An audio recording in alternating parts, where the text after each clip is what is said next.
First off, my grandfather started this business. He raised crickets, so he started this business. And sometimes my mom would have to deliver crickets to Byhalia. And so I think it was in the summertime. And so that day, my mom, my brother, and I were supposed to go on a college tour to Alabama with my brother. And so that day, it started off great as any other day. Until we went all the way down to Byhalia. We got down there and my knees were killing me. Both of them. I could barely walk. Like, it was hurting that bad. And I went all the way down to Byhalia. So we went from Olive Branch to Byhalia, and all the way back from Byhalia, my knees were hurting me. So my mom had to take me straight to St. Jude. I think I was sadder because I missed the trip to Alabama with my brother and dad. And I had to be there and get fluids, but everyone always says, if your health isn't right, you can't do anything. And that is true. If you put your health first, whatever you're trying to do will be there later. Or sometimes you just miss it. But put your health first, because your body will tell you when you need to slow down. It will. I know. Thank you, Lord, that the pain didn't go anywhere else, because sometimes you can have full body pain. Probably maybe 8 that night. 8 or 9 that night. I can't remember what time it was. And I had never had hip pain in my life. Never. I think I was in maybe 7th or 8th grade. And all throughout my life, I had never experienced hip pain like that. Both of my hips were hurting. And I was like, how am I going to put heating pads on both of my hips? Both hips are killing me. I'm in pain. And so when the pain didn't stop, they had to just go ahead and take me to Le Bonheur because St. Jude wasn't open yet. So I went into Le Bonheur. And so when I made it to Le Bonheur, they gave me fluids and everything. And once they figured out what was the problem, which was a vascular necrosis. A vascular necrosis. Yeah. So AVN is when your hip bone dies because the sickle cells kill off the good blood cells, the red blood cells, and the hip dies, or whatever joint the AVN is in. So I had AVN in both of my hips, but it wasn't as bad in the right as it was in the left.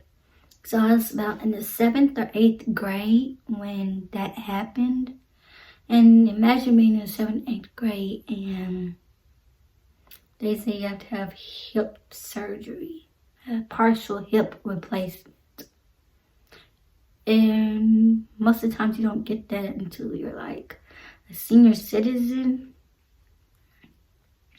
Maybe like 70, 80 years old. I had to have a hip replacement because the bone was gone. Like, it was completely gone.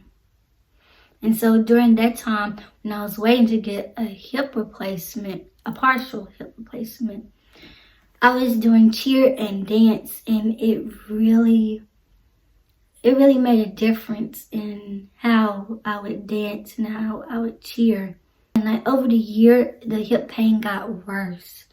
And I had to do competitions and different things like that. And sometimes I'll have to sit out of practice because my hip would be hurting so bad because the strenuous stunts and the tricks that we had to do in the routine. So I kept on going until I couldn't go anymore. And sometimes I couldn't finish a whole practice because my hip was hurting so bad.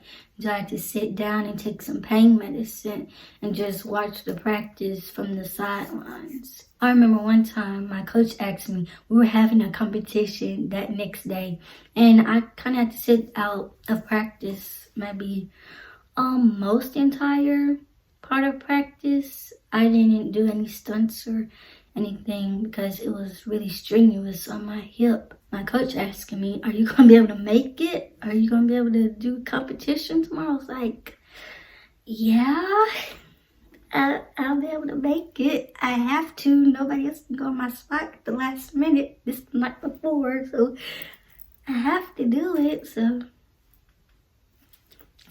I did it, and I gave it my all. And I just thank the support system that I have that just keeps pushing me on through no matter what happens. Like, my parents and my family just pushes me through. But I think most of the times it's me that pushes myself.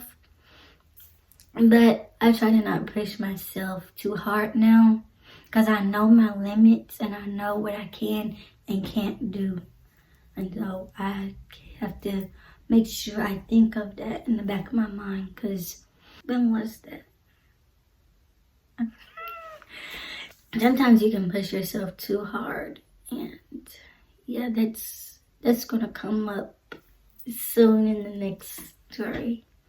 And so I did the competition. I think we only did cheer, or did we do cheer and dance? I can't remember. So they finally did the hip replacement, the partial hip replacement. And they said I did really well. So I had to have a partial hip replacement in 8th grade. And then later on, they were going to give me a full hip replacement. So when I had the partial hip replacement, they made sure they poked holes. They did some type of surgery. I'm not sure what it's called, but they poked holes in my right hip. They were trying to save my right hip since my left hip had already been deteriorated. So, yeah. And that was St. Jude. They gave me a free partial hip replacement and a free full hip replacement. I didn't even have to pay. Like, the perks of being a St. Jude baby. Thank you, Lord, for putting St. Jude in my life, and those so many doctors and nurses and physical therapists and just everyone at St. Jude. They're just so amazing. It takes a special person to work at St. Jude. You can't be all grumpy and mean and down every day. No, because those kids have to fight for their life every single day. And I don't know what it's like to have cancer, but I sure do know what it's like to have sickle cell every single day. And it's not easy, and I know cancer isn't either. And so, thank you, Lord. Thank you, Lord. Thank you, Lord, for St. Jude.